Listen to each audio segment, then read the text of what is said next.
అనపర్తి నియోజకవర్గంలో కోట్లాది రూపాయలతో అభివృద్ధి పనులు చేస్తున్న బీజేపీ ఎమ్మెల్యే నల్లమిల్లి రామకృష్ణారెడ్డి గారికి శుభాభినందనలు. ఇట్లు కర్రి వెంకటరామరెడ్డి, మాజీ సర్పంచ్, టీడీపీ ఉపాధ్యక్షులు, ఈస్ట్ గోదావరి డిస్ట్రిక్ట్. ఒక మాట అంటాడు, మరి మీ కోపం వస్తుందో తెలదు కానీ మీ అభిమానం చాలా కోపం వస్తుంది. ఏడు చెప్పమంటారా? అది మిమ్మల్ని అనవలసిన మాట కాదండి. అతను మూలారెడ్డి గారు అబ్బాయికి మేము ఆయన ఎంత గౌరవించాలి, మేము ఎంత గౌరవించాలి. ఈవీఎం ఎమ్మెల్యే అంటాడు, ఓకే, వైసీపీ అందరూ అనేది. సొల్లు రామకృష్ణారెడ్డి అంటాడు. అంటే అతను అబద్ధాలు చెప్పి మిమ్మల్ని అంటున్నాడా, లేకపోతే ఎక్కడ సొల్లు అనేది ఎక్కడ వచ్చి మీరు ఎందుకు ఖండించట్లేదు? నేను చాలా సార్లు ఖండించానండి. ఇప్పుడు ప్రజలను ఎవరినైనా ఎంక్వైరీ చేసుకోండి. మూలారెడ్డి గారికి ఒక పేరు ఉండేది, ఒక్కసారి మాట ఇస్తే ఆ మాటకు కట్టుబడి ఉంటారు. అదే వరవడ నాకు ఉంది, అది ప్రజలందరూ చెప్తారు. ఒక్కసారి ఇది చేస్తాను అంటే ఆయన చేసేసాడే. అది సొల్లు అనే పాత్ర ఇంకెక్కడ ఉంది అక్కడ. మరి ఎందుకంటే ఇప్పుడు నేను జనభూమి ఆపుతా అన్నాను, ఆపా. కెనాల్ రోడ్డు వేయిస్తా అన్నాను, వేయించా. రోడ్లు బాగు చేస్తా అన్నాను, చేయించా. ఆయన ఏం చేసాడు చెప్పండి? జన్మభూమి ఇదిగో ఆగుతుంది, అదిగో ఆగుతుంది, 6 రోజులు ఆగుతుంది, 10 రోజులు ఆగుతుంది. అది దాన్ని సొల్లు అంటారా, దీన్ని సొల్లు అంటారా? మరి హాస్పిటల్ మీ హయాంలో 30 పడకల హాస్పిటల్ 100 పడకలు ఎందుకు చేయలేకపోయి అడుగుతున్నాను. నిన్న మొన్న చూశాను నేను. దానికి చాలా కథ ఉంది రెహమాన్ గారు. కిరణ్ కుమార్ రెడ్డి గారి హయాంలో రాజకీయ ప్రేరేపిత జీవోలు ఇష్యూ చేశారు. అవునండి.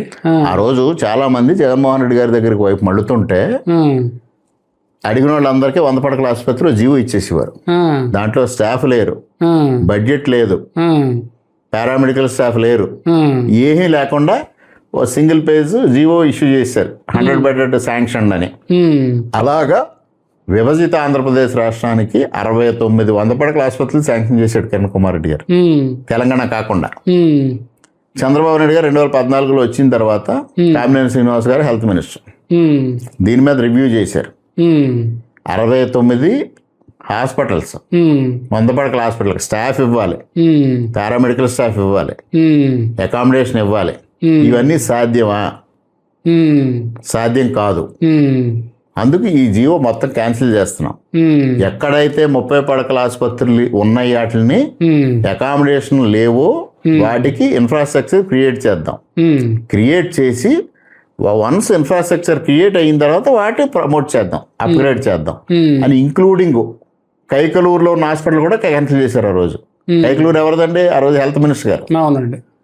క్యాన్సిల్ చేసి అప్పుడు ఇక్కడ 30 పడకల ఆసుపత్రికి నేను 5 కోట్లు కావాలని అడిగా. 5 కోట్లు శాంక్షన్ ఇచ్చారు. 5 కోట్లు ఇస్తే నీలం తుఫాన్ వచ్చింది.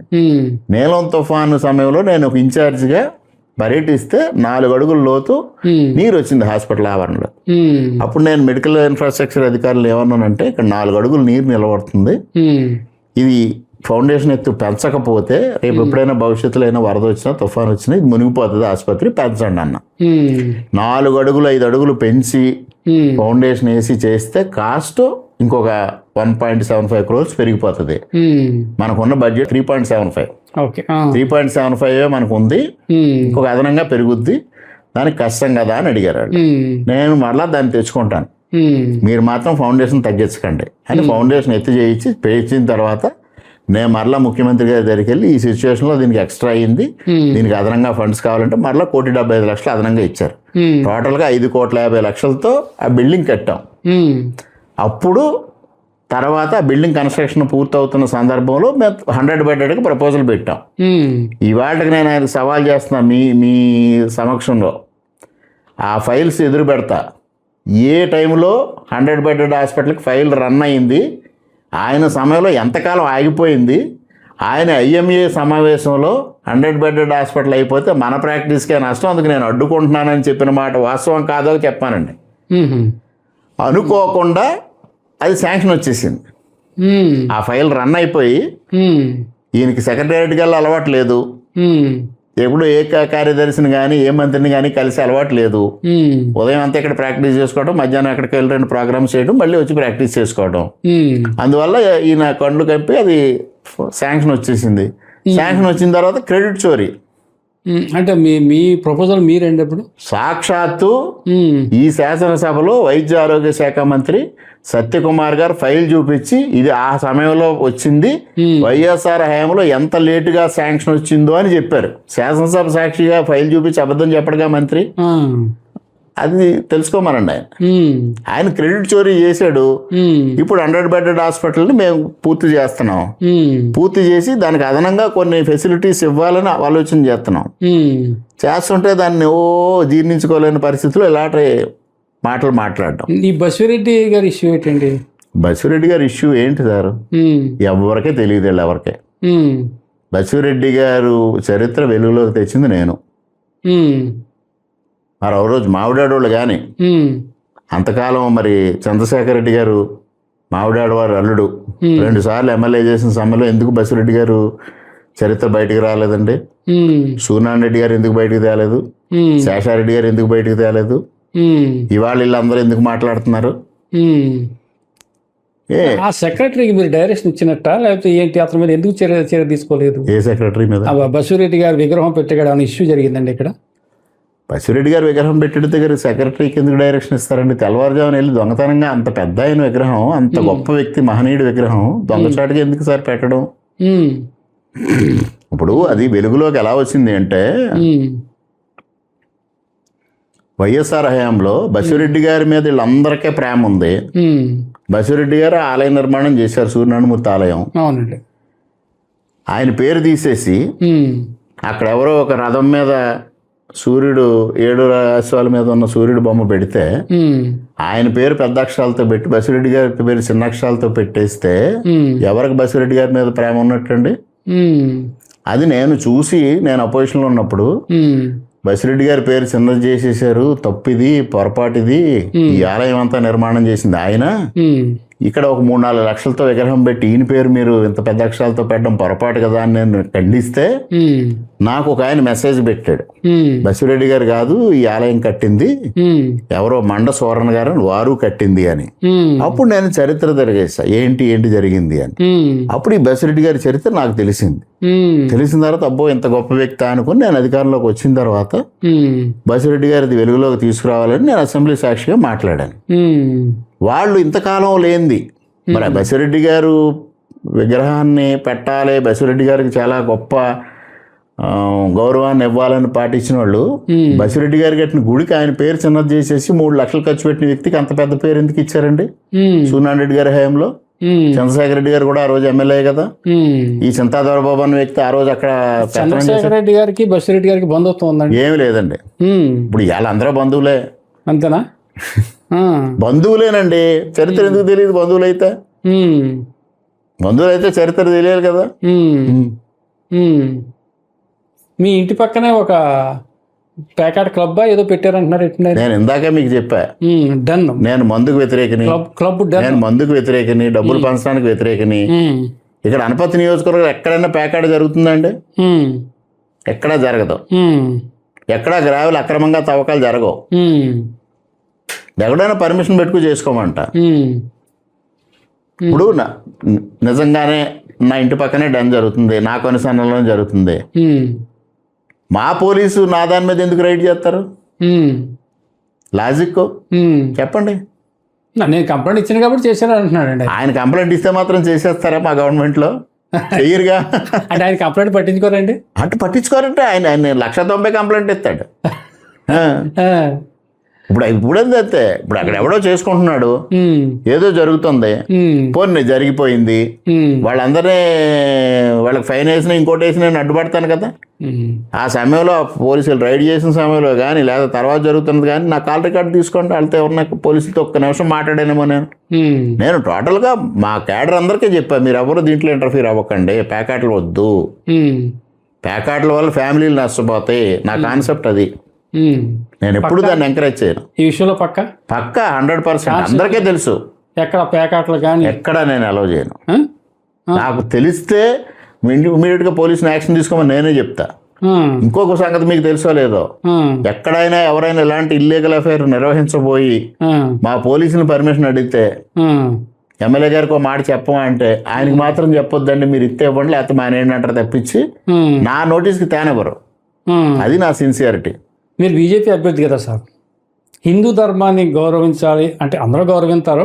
బీజేపీ వాళ్ళు కొంచెం ఎక్కువగా సనాతన ధర్మం, హిందూ ధర్మం మీద ఎక్కువ ఉంటారు. కానీ మీరు ఒక శివాలయం ఎదురకుండా ఒక దుర్గంధభరితమైన మట్టి తీసుకొచ్చి అక్కడ పెట్టారు అనేది ఒక ఆరోపణ. అది జ్ఞానం లేని మనుషులు చేసే ఆరోపణ అండి. ఇప్పుడు అక్కడ ఏదో ఒక కన్స్ట్రక్షన్కి, గవర్నమెంట్ కన్స్ట్రక్షన్కి, జల్ జీవన్ మిషన్లో వాటర్ ట్యాంక్ కన్స్ట్రక్షన్కి ఒక సైట్ సెలెక్ట్ చేశారు. వాళ్ళు ఫౌండేషన్ తవ్వుతున్నారు.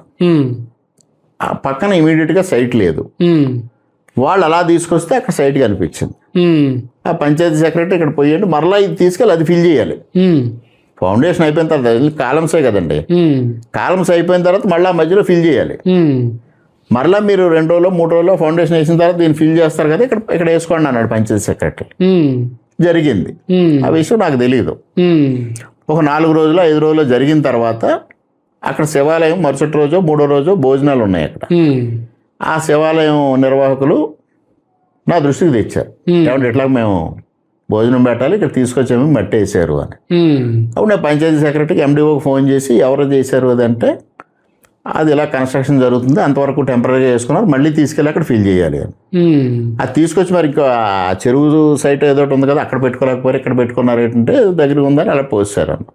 అది ఇమీడియట్గా క్లియర్ చేయించండి, వాళ్ళు చేసుకోవాలనుకుంటారు. నేను చెప్పిన 2 గంటల్లో మొత్తం అది క్లియర్ చేసేసారు. దాన్ని ఏదో శివాలయానికి మట్టి తెచ్చి పోసేసారు, మట్టి తెచ్చి దానికి ఏదో హిందూ ధర్మానికి అన్యాయం జరిగిపోయిందని మాట్లాడితే. ఇంకోటి ఉంది, ఆంజనేయ స్వామి దేవాలయ సంస్థ 75 లక్షల డబ్బు మీ దగ్గరే పెట్టుకున్నారని. నేను ఆలయం డబ్బు ఎప్పుడు నా దగ్గర పెట్టుకోనండి. అది ఎవరి దగ్గర ఉంది? వైసీపీ హయాంలో. ఇదేమంటావు, మనం క్రికెట్ బుక్ ఈ దగ్గర ఉంది. అవునండి, క్రికెట్ బుక్ ఈ దగ్గర ఉంది. మీ దగ్గర లేదండి డబ్బు? చెప్పి తినండి పూర్తిగా. వైసీపీ హయాంలో క్రికెట్ బుక్ ఈ దగ్గర ఉంది. దాని ఆలయ నిర్వాహకులు దాని వంశపారంపర్యంగా చేసేది వేరు. ఓకే, వాళ్ళు కాకుండా ఈ బుకీలు హ్యాండ్ ఓవర్ చేసుకున్నారు. దాన్ని బుకీలు హ్యాండ్ ఓవర్ చేసుకుని దాని మీద మిస్యూజ్ జరిగింది అనేది ఆరోపణలు వచ్చినాయి. ఆరోపణలు వచ్చి లేని ఖర్చులన్నీ పెంచి రాస్తున్నారని వచ్చింది. అప్పుడు వాళ్ళందరూ ఒక సమావేశం పెట్టారు. సమావేశం పెట్టిన తర్వాత ఆ ఆలయ నిర్వాహకులు ఇప్పుడు ఎక్కడో ఏలేశ్వరం అని ఉంటున్నారు. వాళ్ళు వచ్చి ఇక్కడ ఆలయం నిర్వహణ చేయలేరు. ఈ క్రికెట్ బుక్ చేయడం అనేది మరి అది ఈయన చెప్పినట్టు హిందూ ధర్మానికి అనుకూలమా? అప్పుడు వయా మీడియాగా వీళ్ళందరూ కలిపి ఒక నిర్వహణ చెయ్యండి అన్న. ఇందులో కొంతమంది డబ్బు వాళ్ళ దగ్గర ఉందండి అన్నారు. ఆ డబ్బు తీసుకొచ్చి ఒక నాయకుడు, తెలుగుదేశం పార్టీ నాయకుడు, పెద్ద ఆయన చాలా వెరీ హానెస్ట్, ఆయన దగ్గర పెట్టమన్నారు అందరూ. ఆయన నా దగ్గర పెడితే మీరు వెంటనే 10 రోజుల్లో 15 రోజుల్లో మీరు సెటిల్ చేసుకుని పట్టుకెళ్ళిపోండి, నేను మళ్ళీ దీనికి ఇంట్రెస్ట్ కట్టండి, అవి కట్టండి, ఈ కట్టండి అంటే నా వల్ల కాదు. అర్థమే, వ్యాపారం చేసుకునే మనిషి కాదు, వ్యవసాయం చేసుకునే మనిషి, అందువల్ల నాకు అవన్నీ కాదు అన్నారు. సరే, అంతవరకు మీ దగ్గర పెట్టండి, మ్యాక్సిమం 1 నెల రూపాయలు మేము అందరం ఒక అండర్స్టాండింగ్ తెచ్చేసుకుని ఆ డబ్బు తీసుకుంటాం, ఎక్కడ పెట్టుకోవాలో అనుకున్నారు. ఆయన దగ్గర పెట్టుకున్నారు. అది ఒక 6 మాసాలు గడిచిపోయింది. గడిచిపోయిన తర్వాత మరలా అందరూ కూర్చొని దాన్ని ఏదో ఒక సర్దుబాటు చేసుకున్నారు. పోయింది అంటాడు. ఇక్కడ మా గ్రామంలో ఆంజనేయ స్వామి ఆలయం ఉంది. ఆ ఆలయానికి ఈ గ్రామంలో సూర్యనారాయణ రెడ్డి గారు అనుచరుడు డబ్బు తీసుకున్నాడు. దాంట్లో అది దగ్గర 17 సంవత్సరాల క్రితం తీసుకున్నాడు. 17 సంవత్సరాల నుంచి వడ్డీ లేకుండా ఇప్పుడు అసలు కూడా తిరిగి ఇవ్వాల. మరి అడగట్లేదండి, దానికి ఏం చెప్తాడు? అడగండి ఆయన. సార్, ఇప్పుడు కొవ్వూరు బసిరెడ్డి గారు, ఈయన పెద్ద దాత, ఆయనకున్న ఆస్తినంతా కూడా పేదలకు దానం చేసినటువంటి ఒక మహనీయమైన వ్యక్తి. ఒక డొక్కా సీతమ్మ గారి ఒక విషయం చెప్పాలంటే ఆమెను మించిపోయినటువంటి మహోన్నతమైన వ్యక్తి. ఆ వ్యక్తి విగ్రహాన్ని ఒక ఇంటి యజమాని ఆ ఇంటి దగ్గర వేసుకుంటుంటే సెక్రటరీ నోటీసులు ఇచ్చాడు. అతను సొంత స్థలంలో సొంత ఇంటి మీద వేసుకుంటే సెక్రటరీ సంబంధం ఏంటి? మీకు తెలియకుండా నోటీసులు ఇచ్చాడా అంటున్నారు. అసలు ఈ బసిరెడ్డి గారిని రాజకీయం చేయడం అనేది దురదృష్టకరం అండి. అంటే సత్యసూర్యనారాయణ రెడ్డి గారు ఇవాళ వెళ్ళిపోయి నువ్వు సమాధానం చెప్పాలి, సెక్రటరీ నోటీస్ ఎందుకు ఇచ్చాడు, నువ్వు సమాధానం చెప్పాలి. ఆయన ఒకటే ఒక ప్రశ్న వేస్తా ఉన్నా. ఆయన ఎమ్మెల్యేగా ఉండగా బసిరెడ్డి గారు నిర్మాణం చేసిన ఆలయం సూర్యదేవాలయం, ఆ సూర్యదేవాలయం పైన ఆయన పేరు ఉండేది, కొవ్వూరు బసిరెడ్డి గారితో నిర్మాణం జరిగింది అని. ఆ పైన చింతపండు వెంకటరెడ్డి అని ఒక ఆయన తీసుకొచ్చి ఒక 3 లక్షలు 2 లక్షలు ఖర్చు పెట్టి ఒక 7 రథాల పైన సూర్యుడు ఉన్న బొమ్మ పెడితే ఈ బసిరెడ్డి గారి పేరు చిన్న అక్షరాలతో చేసేసి ఆ బొమ్మ దాత పేరు పెద్ద అక్షరాలతో లిఖించి బసిరెడ్డి గారి పేరేమో కనీ కనిపించడంగా పెట్టించాడు ఆయన. ఆ రోజు ఎమ్మెల్యే ఆయన. నేను అపోజిషన్లో ఉండి నేను ఆలయానికి సందర్శనకి వెళ్ళినప్పుడు చూసి ఇది చాలా పొరపాటు జరిగింది, బసిరెడ్డి గారి పేరు తగ్గించేశారేటి అని ప్రశ్నించా. ఆ రోజు నుంచి ఈ రోజు వరకు దాన్ని కరెక్ట్ చేయాల. అంటే బసిరెడ్డి గారి మీద వాళ్ళ గౌరవం కానీ, బసిరెడ్డి గారు గొప్ప దాతృత్వం కలిగిన వ్యక్తి కానీ, అటువంటి వ్యక్తిని చాలా పై స్థాయిలో ఉంచాలనే ఆలోచన కానీ వారికి ఉంటే ఆ తప్పు చేస్తారా? ఆ తప్పు చేసిన వ్యక్తులు ఇవాళ బసిరెడ్డి గారు ఔన్నత్యాన్ని గురించి మాట్లాడడానికి అర్హత ఉందా? మొట్టమొదటి ప్రశ్న అది. ఇవాళ బసిరెడ్డి గారి దాతృత్వం కానీ, బసిరెడ్డి గారి విషయాలు కానీ వెలుగులోకి తెచ్చింది నేను. మొట్టమొదటిగా నేను ఎమ్మెల్యే అయిన 3 మాసాలకే నేను ఎండోమెంట్స్ అధికారులతో సమావేశం పెట్టినప్పుడు గొల్లల మావిడాళ్ళలో సూర్యనారాయణమూర్తి ఆలయం బసిరెడ్డి గారు నిర్మాణం చేశారు. అక్కడ కోదండరామాలయం, అక్కడ ద్వారంపూడి సుబ్బరెడ్డి గారు, రామిరెడ్డి గారు ఆ కుటుంబం చేసింది. వారి విగ్రహాలు నెలకొల్పి భవిష్యత్ తరాలకు తెలియాలి అని నేను సంకల్పించి ఆ సమావేశంలో దాన్ని ప్రస్తావించాను. ఆ తర్వాత నేను బసిరెడ్డి గారి చరిత్ర అంతా వెలికి తీసి ఈ మనకు తెలియని చరిత్ర చాలా ఉంది, ఇది చాలా గొప్ప విషయం అన్న తర్వాత నేను ప్రభుత్వ పరంగా దీన్ని ఏదో ఒక విధంగా ప్రభుత్వ పరంగా ఇవాళ డొక్కా సీతమ్మ గారి పేరు ఏదైతే పథకానికి ఉంచారో ఆ విధంగా బసిరెడ్డి గారి పేరు కూడా ఒక ప్రభుత్వ పథకానికి ఉంచితే ఆయన గౌరవం ఇనుముడింపజేసిన వాళ్ళు అవుతామని నేను భావించాను. దానికోసమే అసెంబ్లీలో ప్రస్తావించాను. దాన్ని కొంతమంది 0 అవర్లో ప్రస్తావించారు, అక్కడ ప్రస్తావించారు, ఇక్కడ ప్రస్తావించారు. నేను పోనీ 0 అవర్లోనే ప్రస్తావించారు. ఇంతకుముందు శాసనసభ్యులుగా చేసిన శేషారెడ్డి గారు కానీ, చంద్రశేఖర్ రెడ్డి గారు కానీ, సూర్యనారాయణ రెడ్డి గారు కానీ ఎందుకు ప్రస్తావించలేదు ఈ విషయాన్ని? 0 అవర్లోనూ ఇంకో అవర్లోనూ శాసనసభలో కాదు కదా, బయట కూడా ఎక్కడా ప్రస్తావించలేదు కదా. తర్వాత నేను బెక్కువోల్లో ఉన్న లక్ష్మీ గణపతి దేవాలయం, గోలింగేశ్వర స్వామి ఆలయం, గొల్లలమాడోళ్ళను సూర్యనారాయణమూర్తి ఆలయం, కోదండరామస్వామి ఆలయం, ఈ 4 ఆలయాల్ని టెంపుల్ సర్క్యూట్ చేసి కేంద్ర ప్రభుత్వం నుంచి ప్రసాద్ స్కీమ్ కానీ శాసకీయ నిధులు కానీ తీసుకొచ్చి ఈ టెంపుల్ టూరిజం కింద ఈ 4 టెంపుల్స్ని ఎమ్యూనిటీస్ అభివృద్ధి చేస్తే ఈ గ్రామాల టెంపుల్ టూరిజం డెవలప్ అవుతాయి అనే ఉద్దేశంతో నేను ఎంపీ గారు కలిసి గజేంద్ర సింగ్ షెకావత్కు ఒక రిప్రజెంటేషన్ ఇచ్చాం. వారు ప్రపోజల్స్ పంపించమన్నారు. ప్రపోజల్స్ తయారు చేస్తున్నప్పుడు టెంపుల్ టూరిజంకి సంబంధించి టూరిజం డిపార్ట్మెంట్ చేస్తున్నప్పుడు కోదండరామాలయం వాళ్ళు ఇది మేము చెయ్యము, ఎందువల్లంటే ఇది ఏమన్నా మళ్ళీ ప్రభుత్వం స్వాధీనం చేసేసుకుంటుందేమో వాళ్ళు భయం వ్యక్తం చేశారు. నేను వదిలిపెట్టేమని చెప్పాను. మనం అభివృద్ధి చేద్దాం అనుకున్నాం, వాళ్ళు సహకరించకపోతే మనం ఎందుకు కాంట్రవర్సీ, ఆలయాల విషయంలో కాంట్రవర్సీకి వెళ్ళే ఉద్దేశం నాకు లేదు. దాన్ని వదిలిపెట్టేసి ఈ 3టికి తయారు చేసాం. 92 కోట్లు వచ్చింది ఎస్టిమేట్. దాన్ని కేంద్ర ప్రభుత్వానికి పంపించాం. అప్పుడు నేను భావించింది ఏంటంటే ఈ టెంపుల్ టూరిజం సర్క్యూట్ ఈ 3టిని కలిపి, అంటే ఈ కమ్యూనిటీస్ ప్రొవైడ్ చేయడంతో పాటు టోటల్గా బెక్కువల్ని బైపాస్ చేస్తూ కొత్త రోడ్డు కూడా ఫామ్ అయిపోతుంది. అంత పెద్ద ఎత్తున జరుగుతుంది. అది మామూలుగా ఊహకు అందనంత అభివృద్ధి జరుగుతుంది. ఒకవేళ నిజంగా అంతా నేను సాధించగలిగితే ఆ దానిలో ఒక మంచి అద్భుతమైన ప్లేస్ సెలెక్ట్ చేసి అక్కడ బసిరెడ్డి గారి విగ్రహం పెట్టాలి అని నేను ప్రతిపాదించాను. ఓకే, ఆ సర్కిల్లో మరి దానికి ఇవాళ పెట్టిన దానికి వ్యత్యాసం అనేది ఇంకా ప్రజలు ఆలోచించుకుంటారు. నేను ఆ విషయం పైన వివాదానికి నేను వెళ్ళదలుచుకోవాలా, అది నా ప్రతిపాదన. ఆ తర్వాత దీన్ని హైజాక్ చేసి దీన్ని రాజకీయం చేయాలని చేస్తూ ఒక మధ్యవర్తిత్వం నా దగ్గరికి పంపించారు. అంటే ఆ ప్రాజెక్టులో ఒక ముఖ్యమంత్రి స్థాయి వ్యక్తితోనో లేకపోతే ఒక కేంద్ర మంత్రి స్థాయిలో వ్యక్తితోనో ఆ విగ్రహావిష్కరణ అంత పెద్ద ప్రాజెక్టు జరిగిన తర్వాత అక్కడ చేస్తే గౌరవప్రదంగా ఉంటుందా? ఇవాళ హడాడుగా తెచ్చేసి ఎక్కడో చోట ప్రతిష్ఠ ఇచ్చేస్తే ఔన్నత్యం ఉంటుందా చెప్పమని అడిగాను నేను. కాదు ఇప్పుడు చేసేయాలన్నారు. నేను వ్యతిరేకిని కాదు, మీరు ఏం చేసినా నేను దాన్ని వ్యతిరేకించను, నేను వివాదం చేయను. ఎందువల్లంటే రాజకీయం మీ మధ్యని మా మధ్య నడుస్తుంది, ఆయన గౌరవానికి భంగం కలగకూడదు, అది నా ఉద్దేశం. అంత ఔన్నత్యం ఉన్న వ్యక్తిని వెలుగులోకి తీసుకురావాలని నేను చేసిన ప్రయత్నానికి అది వివాదం అయితే నేనే భంగం చేసినోడిని అవుతా. అందువల్ల నేను వివాదాల జోలికి వెళ్ళను అని చెప్పారు. వీళ్ళు ముందు ఆలోచన ఏంటంటే దుర్మార్గమైన ఆలోచన. బసిరెడ్డి గారి విగ్రహాన్ని పెట్టడానికి కూడా ప్రయత్నం చేస్తే నేను అడ్డుకుంటానని, అప్పుడు దాన్ని ఒక రిక్షాలో ఎక్కించి ఊరంతా తిప్పాలని. ఆ ఆలోచన ఎందుకు వచ్చిందో మీకు ఏమన్నా అవగాహన వచ్చిందో? అప్పుడు నేను సీటు నాకు డిస్ప్యూట్ వచ్చినప్పుడు మా తల్లిగారు రిక్షాలో తిరిగారు కాబట్టి దాన్ని అవహేళన చేస్తూ ఆయన విగ్రహాన్ని తెప్పాలని వీళ్ళు ప్రతిపాదించారు. నేను చెప్పా, మీరు ఏమి చేసినా నేను ఆయన విషయంలో వివాదాలకు దూరం, నేను చెయ్యను, వివాదం చేయను. నా ప్రయత్నం ఆయన ఔన్నత్యాన్ని కాపాడడం కోసం, ప్రభుత్వం తరఫున ఆయన గుర్తింపు రావడం కోసం నా ప్రయత్నం నేను చేసుకుంటూ వెళ్తా. ఎంతవరకు సక్సెస్ అయితే అంతవరకు అవుతాను నేను, అంతే తప్పించి మీరు చేసేది వివాదంలో నేను తల దూర్చను అని చెప్పా. అటువంటి వ్యక్తి నేను సెక్రటరీని వెళ్ళి నోటీస్ ఇయ్యి, ఇంకొక ఎవడో విఆర్ఓ అని వెళ్ళి ఏదో చెయ్యి అని అంత అవివేకిని కాదు, అంత చిన్న స్థాయి వ్యక్తిని కాదు. నేను ఇటీవల కాలంలో తూర్పుగోదావరి జిల్లా శాసనసభ్యుల సమావేశం జరిగినప్పుడు ముఖ్యమంత్రి గారి దగ్గర ఈ విషయాన్ని ప్రస్తావించాను. ఒక అద్భుతమైన వ్యక్తి ఉన్నారు సార్, 4,000 ఎకరాలు దానం చేశారు, 42 కాలనీస్ ఉన్నాయి అనగానే ఆయన ఆశ్చర్యం వ్యక్తం చేశారు. ఏంటి అంతనా అంటే, ఇవాళ కాకినాడలో ఉన్న పిండాల చెరువు కూడా ఆయన ఆ రోజు 10,000 రూపాయలు ఖర్చు పెట్టి తవ్విచ్చారు సార్. కాకినాడలో బసిరెడ్డిపేట ఉంది, ఏలూరులో బసిరెడ్డిపేట ఉంది, నెడదవోలులో ఉంది, మా పక్కన గుత్తుకులూరు ఉంది. ఇప్పుడు ఆ నివాసితులకి ఆ బసిరెడ్డిపేట అని ఎందుకు పేరు వచ్చిందో కూడా తెలియని పరిస్థితి ఉంది. అందువల్ల వారిని వెలుగులోకి తీసుకురావాలి సార్.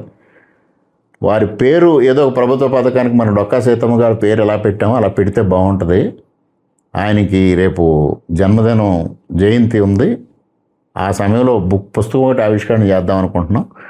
ఆ పుస్తక ఆవిష్కరణ కూడా మీ చేతుల మీద తిరగాలన్న ఆయన తప్పనిసరిగా చేద్దాం. అటువంటి ఎమినెంట్ పర్సనాలిటీస్ని గుర్తింపులోకి తీసుకురావాలి, భావితరాలకి మార్గదర్శకంగా ఉండాలని వాళ్ళు వెంటనే సీఎంఓ అని రామకృష్ణాడితో కోఆర్డినేట్ చేసుకొని అవి చెయ్యండి, తప్పనిసరిగా ఏదోటి మనం చెయ్యాలి వారికి అని వారు ఆదేశించారు. మరి ఆ విధంగా చేస్తే గొప్పతనం, ఆయనకు ఔన్నత్యం మనం కాపాడిన వాళ్ళు అవుతామా? ఇలా దొంగచాటుగా తెల్లవారుజాము 4 గంటలకు తెచ్చి విగ్రహం పెట్టేసి ఎవరికే తెలియకుండా చేస్తే ఆయన ఔన్నత్యం కాపాడినట్టు అవుతామా? అది ప్రజలు నిర్ణయించుకుంటారు. నేను ఆ వివాదం జోలికి వెళ్ళదలుచుకోలేదు. నా ప్రయత్నం మాత్రం నేను కొనసాగిస్తూనే ఉంటాను. అదేవిధంగా కోదండరామాలయానికి సంబంధించి ఇవాళ మరి ఆసియాలోనే 2nd టాలెస్ట్ గోపురం అది. అంత గొప్ప నిర్మాణం ఆ రోజున చేసిన వ్యక్తుల్ని మనం గుర్తు చేసుకోవాల్సిన అవసరం ఉంది. వారిని గుర్తు చేసుకోవడంతో పాటు అక్కడ ఏదైతే కళ్యాణం జరుగుతుందో ఆ కళ్యాణాన్ని స్టేట్ ఫెస్టివల్గా గుర్తింపు తీసుకురావాలని కూడా ప్రయత్నం మొదలుపెట్టాను నేను. గొల్లమాడ శ్రీరామలయం కళ్యాణాన్ని ఇప్పుడు ఔన్నత్యం కాపాడడం ఇంపార్టెంట్ అండి. దాంట్లో మీకు పేరు వచ్చిందా నాకు పేరు వచ్చిందా కాదు, అసలు పేరు ఎవరిది వాళ్ళదే. ఆ రోజుల్లో అంత నిర్మాణాలు చేసి అంత ఔన్నత్యంగా ప్రవర్తించిన వ్యక్తులది.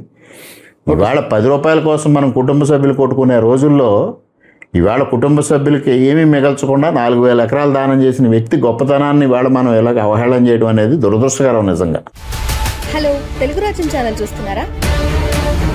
సామాజిక, రాజకీయ, జీవన చిత్రణే తెలుగు రాజ్యం. అతిశయోక్తులు, అసత్యాలు ఉండవు. రాజకీయ కోణం కాదు, ప్రజా కోణమే కొలబద్ద. తెలుగు రాజ్యం వీక్షణ మీ ఉత్తమ అభిరుచికి నిదర్శనం.